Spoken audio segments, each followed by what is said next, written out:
आज हमारे साथ हैं नंदिनी राजपूत जी, जो ग्राम पंचायत जालापुर गुदड़ की ग्राम प्रधान हैं। दर्शकों के लिए प्रस्तुत हैं इनसे हुई बातचीत के मुख्य अंश। सबसे पहले नंदिनी राजपूत जी, हमारे चैनल में आपका बहुत बहुत स्वागत है। नमस्कार, धन्यवाद। हम जानना चाहेंगे नंदिनी राजपूत जी, जैसा कि अभी सुप्रीम कोर्ट के आदेश आए हैं, जो ग्राम समाज में तालाब हैं उनको संरक्षित किया जाए, उनका सौंदर्यीकरण किया जाए, इस पर आपका क्या कहना है?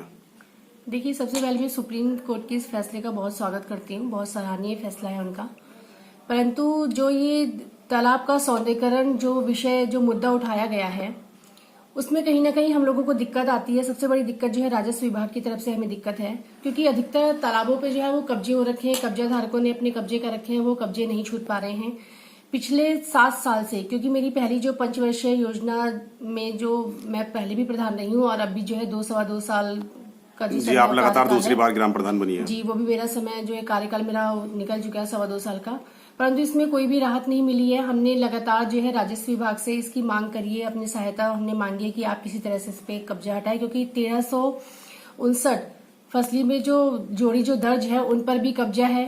कब्जे करके उन्होंने उसको बंद करके उस पर भी अपने कब्जे करके कहीं ना कहीं वो कहना चाहिए अवैध कब्जे के रूप में कुछ और उसका प्रयोग कर रहे हैं।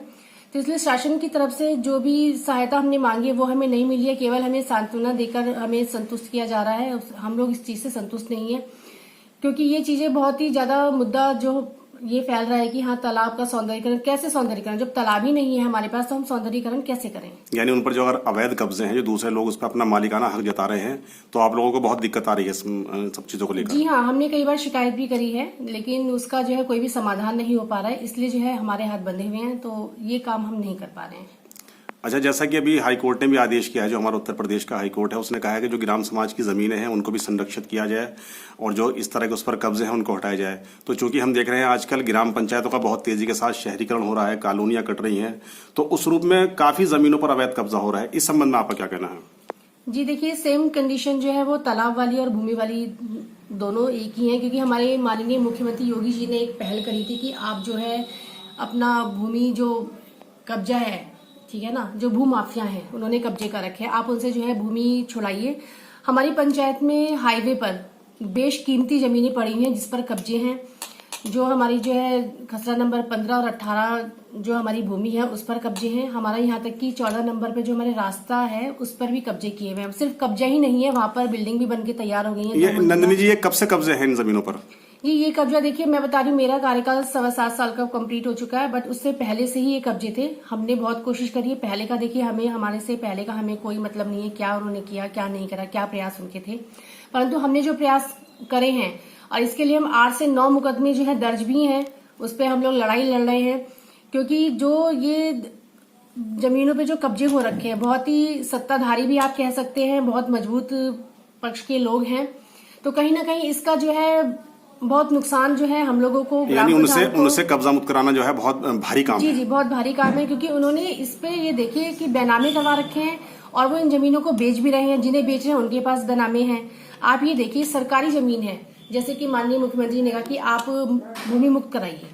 कैसे मुक्त कराएं? क्योंकि एक तरह से मेरा प्रश्न ये भी है, मैं इसका जवाब भी दे रही हूँ और मैं प्रश्न भी कर रही हूँ कि सरकारी जमीन है, सरकारी जमीन का जब मुद्दा हम कोर्ट में लेके जाते हैं, सरकारी वकील जो है हमारा मुकदमा लड़ते हैं, परंतु क्या ये सही होगा? सही नहीं है, क्योंकि सरकारी जमीन सरकार अपने खिलाफ अपने आप ही लड़ी है और अपने हक के लिए अपने आप से लड़ी है। तो ये चीज मेरे विचार से सही नहीं है।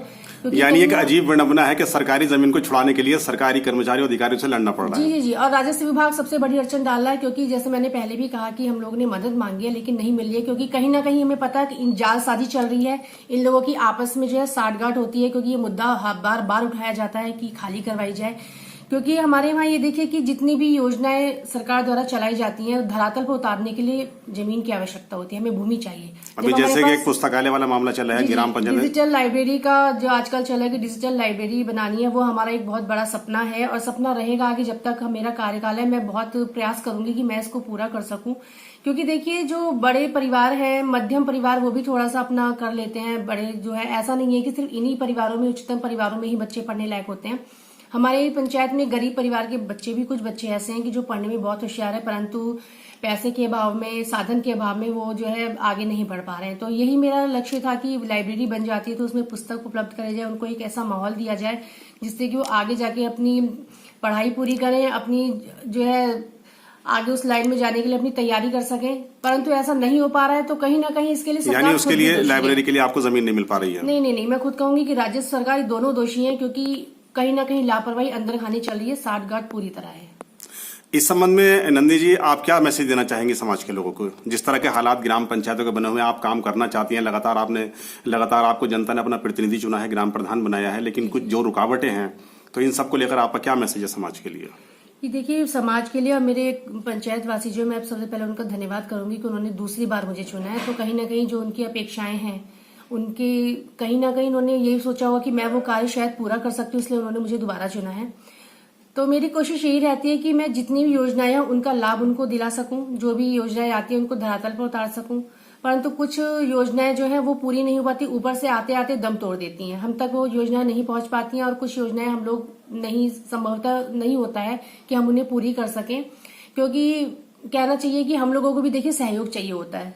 पंचायत वासियों का सहयोग हमें पूरा मिल रहा है, परंतु हमें सरकार का सहयोग चाहिए, हमें अपने राजस्व का सहयोग चाहिए, अपने ब्लॉक से, जिले से अधिकारियों का हमें सहयोग चाहिए होता है, क्योंकि बिना सहयोग के कोई काम नहीं हो पाता है। तो कहीं ना कहीं ये बहुत बड़ी ढिलाई हो रही है कि जो कुछ काम हमारे अपूर्ण हैं, हम पूर्ण नहीं कर पा रहे हैं, उसकी यही वजह है। सिर्फ एक संदेश में ये दूंगी कि एक हम लोग एक जनप्रतिनिधि हैं, छोटे जनप्रतिनिधि हैं, बहुत बड़े नहीं हैं, हम ग्राम प्रधान हैं, एक इकाई हैं हम, परंतु हमारी जो पंचायत वो हमसे अपेक्षा रखती है। वो लोग अधिकारी से नहीं कहते हैं, वो उनका जो बात होती है वो हम ही लोग पहुंचाते हैं। तो इस उसमें हम लोगों की बस यही एक कहना चाहिए कि हम लोग रिक्वेस्ट कर रहे हैं कि आगे जाके आप कुछ ऐसा मार्ग निकालें जिससे कि हम लोगों को थोड़ी सुविधा हो और हमें सहयोग मिले कि हम कोई भी कार्य है वो बिना किसी हानि के, बिना किसी रुकावट के हम पूर्ण कर सकें। जी, आपने अपना बहुमूल्य समय दिया नंदिनी राजपूत जी, इसके लिए आपका बहुत बहुत धन्यवाद, आभार। जी, आपका भी धन्यवाद।